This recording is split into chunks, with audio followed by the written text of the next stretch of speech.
Chapter ચાલો ધોરણ 10 ની અંદર રાસાયણિક પ્રક્રિયાઓ વિશે આપણે અભ્યાસ કરી તો રાસાયણિક પ્રક્રિયા એટલે શું? તો રાસાયણિક પ્રક્રિયાની અંદર એક ઉદાહરણ જનરલી આલે એટલે તમને સમજવાનો મુશ્કેલ ના પડે. તમે એક વાર સમજી જાઓ કે ભાઈ રાસાયણિક પ્રક્રિયાઓ છે, હું શું કહેવા માંગુ છું તમને. તો રાસાયણિક પ્રક્રિયાની અંદર આપણે જોઈએ દૂધ છે જે એને આપણે બહાર રાખવામાં આવે, ફ્રીજમાં નથી. ઉનાળાની અંદર જયારે દૂધને બહાર રાખવામાં આવે તે થોડાક ટાઈમ પછી ફાટી જાય છે, મતલબ ખટાશ લાગે છે. તો કારણ શું છે? તો દૂધની એક પ્રકારનું લેક્ટોઝ છે, બરાબર. તો લેક્ટોઝ નું શું છે? લેક્ટિક એસિડમાં કન્વર્ટ થઈ જાય, મતલબ પરિવર્તન થાય છે. એટલા માટે શું થાય છે?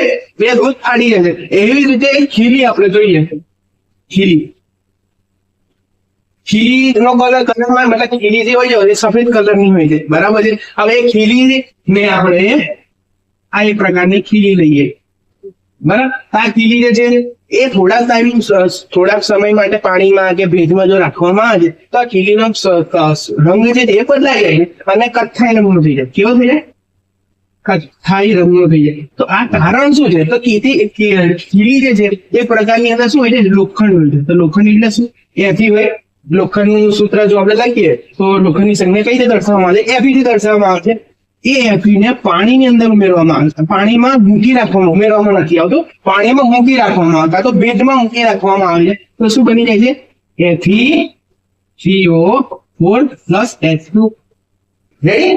કે આ એફી જે છે આયરન છે અથવા તો લોખંડની કોઈ ખીલી છે એને પાણીમાં જો મૂકવામાં આવે તો Fe3O4 પ્લસ H2 બની જાય છે. તો આ Fe3O4 શું છે? આપણે ગુજરાતી ભાષાની અંદર આને શું કહેવામાં આવે છે? કાટ તરીકે ઓળખવામાં આવે છે. શું કહેવાય? કાટ. આને રાસાયણિક ભાષામાં આપણે જોઈએ તો આને આયર્ન ઓક્સાઇડ કહેવામાં આવે છે અને આપણે ગુજરાતીની અંદર કાટ તરીકે ઓળખવામાં આવે છે. તો આ પ્રક્રિયાની અંદર જુઓ બે પ્રક્રિયા થતા.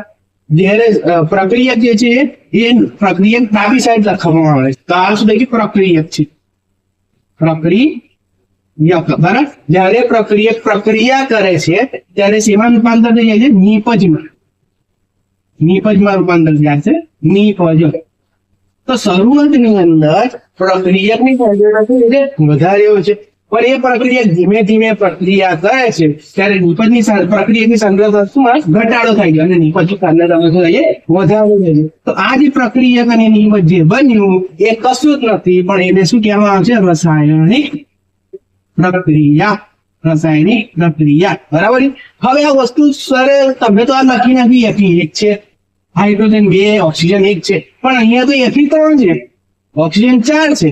તો કઈ રીતે પોસિબલ છે? તો એના માટે આપણે શું કરવામાં આવશે? સંતુલન કરવામાં આવે. શું આવે?